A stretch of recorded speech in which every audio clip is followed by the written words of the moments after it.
ultimately, we need to partner, not just to partner and so that we get an award. It's really what is the value that we're bringing to the customer and what new innovations are we bringing to the marketplace. And ultimately, we want to see how we can really disrupt the market and really transform supply chain end to end. I know you have a lot of those 300 are also technology partners, and you have large partners, but then also long tail partners, and want to make sure that sort of everyone's taken care of. Talk about a little bit about those scale partners. Yeah, that's a great question because... Hey everyone, Chip Rogers back here with Inside Partnering, and we are here at Ignite at Moscone Center. We're at Moscone West. We've got the big Microsoft logo behind us. So much fun. So many people here. Oh my gosh, it's packed. And I guess it's lunchtime now. People are coming in and out and going into the lunch area. But how's the week been for you? It's been fantastic. We had an incredible keynote that kind of shared all the new Work IQ platform and all the latest announcements from Microsoft, including the Anthropic partnership. So that's big. Huge year of partnering with Microsoft, so it's pretty exciting. And then we had a partner event, and Blue Yonder won Global ISV Partner of the Year. That is Kelley, that is just amazing, and congratulations. That is just incredible. Yeah, we're super proud of it and very thankful. The Microsoft team has been amazing. We have such a large team that helps us with product innovation. They help us with the cloud migration and cloud platform and security. We have go-to-market teams that help us with co-sell and co-marketing. Just a ton of support from the Microsoft team, so we're super excited. That's fantastic, fantastic. We're already getting into it here, yeah. But I do want to, I'm very excited to be joined by Kelley Lear, and Kelley is in a new role about 4 months ago. Yep. Many years, I think 12 years at Thomson Reuters, and now Corporate Vice President and General Manager of Alliances at Blue Yonder. So congratulations. Thank you so much. Thank you so much. I really am loving my new role, and the Blue Yonder team is amazing. So much depth and breadth of expertise in end-to-end supply chain. And as you all know, supply chain is a pretty hot topic right now. So we're the only platform that has AI technology end-to-end in supply chain. So all the way from the planning activities for supply chain through execution and returns, and we have a whole network, a new platform. That's amazing. That is really cool, and what a great role to be in, and a great time to be in that industry. And of course, so many technology partners, so many partners that you're responsible. I think you've got like around 300 partners. Is that?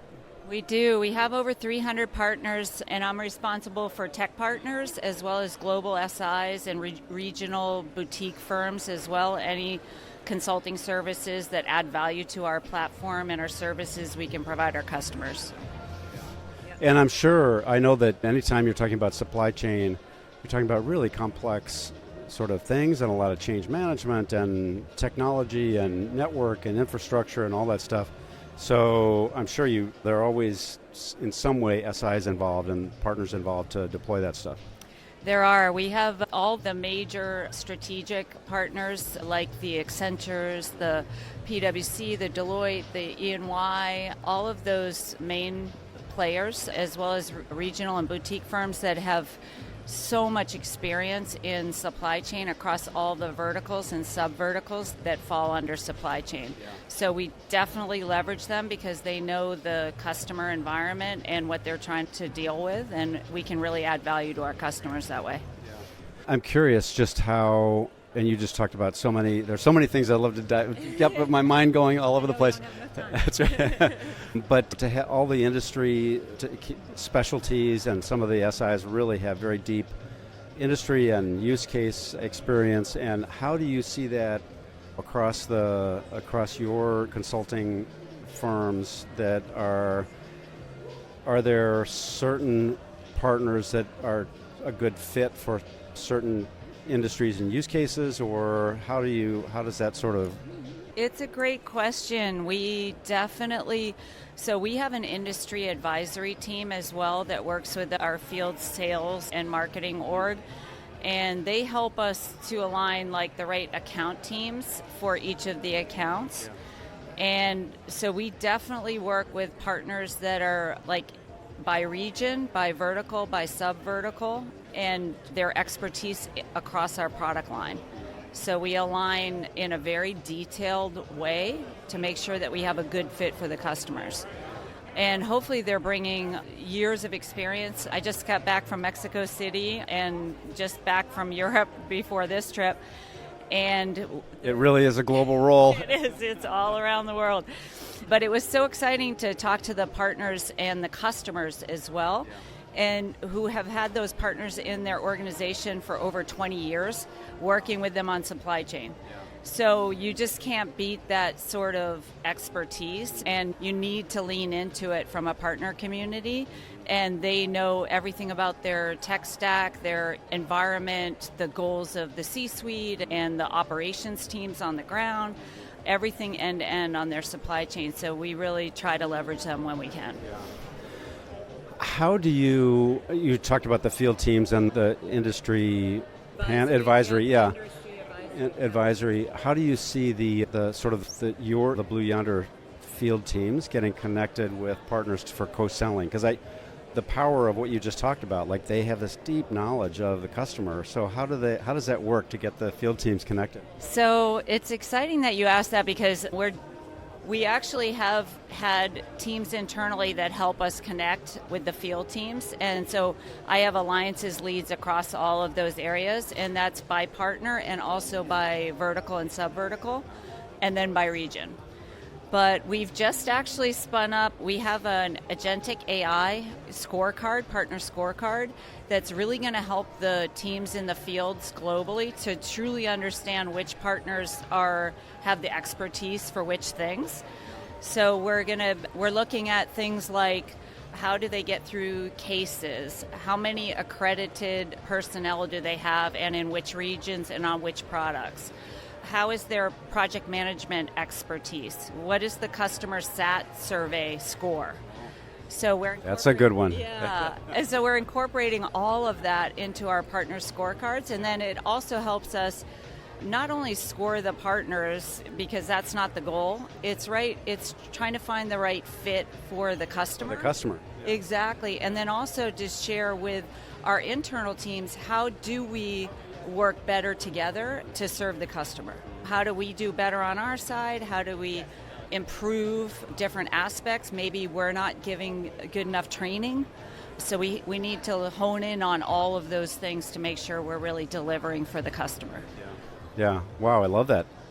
That's terrific. Yeah. It's exciting. How it works out. Yeah, we're just launching the first versions of that. And it's all natural language, so the field teams will be able to ask. It's AI built, that's great. Exactly, it's all AI built. So the field teams will be able to ask it specific questions and how to. Here's a customer, blah, blah, blah. Exactly. That's really cool. Yeah, so I will. Let's check back. I'd love to hear how it goes. I'll tell you, have I had a good success, or do I need improvement?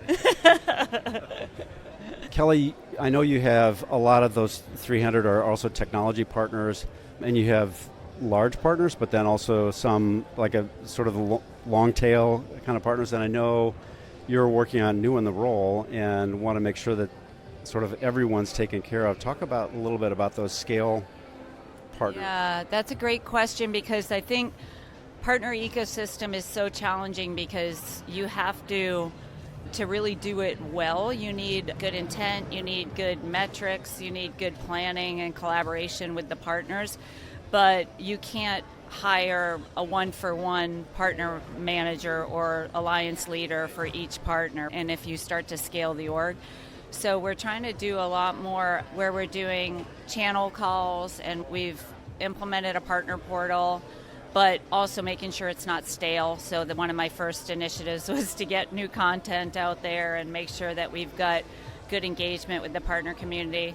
We're also building like campaigns in a box or automated marketing, so that the long tail of partners that might be smaller can do their own thing. Exactly, with really professional like marketing toolkits, instead of just oh, you could spin up a webinar and use our name. So we're really getting a little more sophisticated on that. And we've got our partner marketing org is really leaning in and helping us build that scalable program. Yeah, that's terrific. Yeah.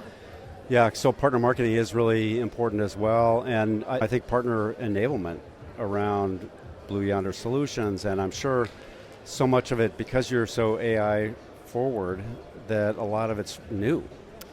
Yeah, that's a great question. So if you ask our partner community today, they'd probably tell you that we have a lot of work to do on the new platform to market activate the partner community globally. We've had such a history of our products that our partner community has been helping us implement and innovate on. And we have a whole new platform. It's all cloud on Azure with Snowflake. And so they have a lot of learning to do on the new platform. And so we're in the midst of starting to roll out all of that net new training and making sure they have the tools and the support that they need to really be successful. Yeah, terrific. So we're here at Microsoft, and I know you've done a lot with, you're deployed on Azure and working with the Azure team and co-marketing and all those things. Tell us a little bit about that relationship. And again, congratulations on Global ISV of the Year. That's incredible. It's huge. It's huge. We're working with them on co-innovation, which is exciting. So Chris Burchett is here, which is one of our head part development leads, and he headed up our platform, and now he's in our agent area. So he's doing agentic AI and building out our agent structure. And he's very partner friendly. He's collaborating with Microsoft on what we're going to do to incorporate our AI into our product mix, but also working on how do we leverage our platform for the partner ecosystem so that others can also build agents onto our platform. Through APIs and MCP, I guess, or whatever. That's right, yeah. And then we're also collaborating with the marketing team. So I just got out of a marketing meeting where we're going to talk about how do we share the better together. Like, why do they care that Microsoft and Blue Yonder are working together and collaborating?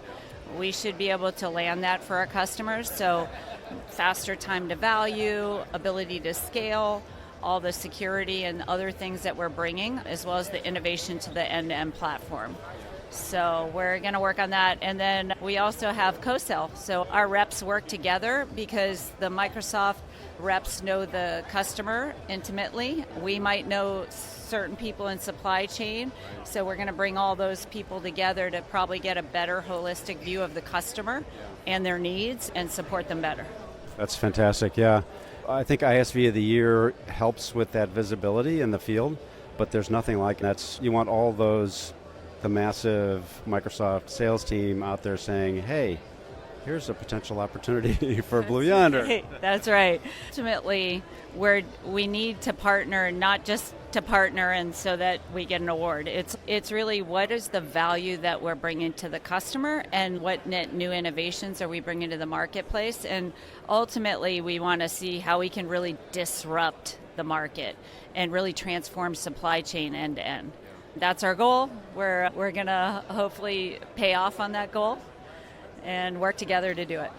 That's amazing. And as you said, supply chain it's such a hot topic these days because it is a global economy, and just figuring out, making sure that customers are satisfied and you can address the need in a real-time basis. That's critical. Right. And we saw during COVID there was a lot of disruption in the supply chain, and that was because people have point solutions and really bespoke systems to support each of the areas, whether it's warehouse management or transportation logistics or returns processing or what have you. They're not talking to each other. Exactly. They're not all talking to each other. So you need really the complete visibility to the supply chain and then the ability to plan and pivot and incorporate all the data that you need to be able to make good decisions quickly. And then with tariffs, that's been the tariff challenge has been. That's a little disruption as well. Totally. So we're dealing with all those things. It could be political, it could be weather, it could be social issues and challenges, politics and other things. We're trying to incorporate that into the tech and see what we can do to optimize these companies, especially coming into the holidays. There's going to be supply chain challenges. Yeah. Oh, that's amazing. Kelley, this has been fantastic. Really appreciate you taking the time. I know you've got a busy schedule here at Ignite, and just really appreciate you taking some time and sharing your insights. Thanks so much, Chip. I'm so glad to see you. So let's do a follow-up, and we'll share how we're making out. That's fantastic. Okay. I know everybody will like to hear. All right, that's fantastic. Kelley, thank you, and thank you all for joining, and make sure to like, share, and subscribe as well. So thanks, everybody, and we'll see you next time.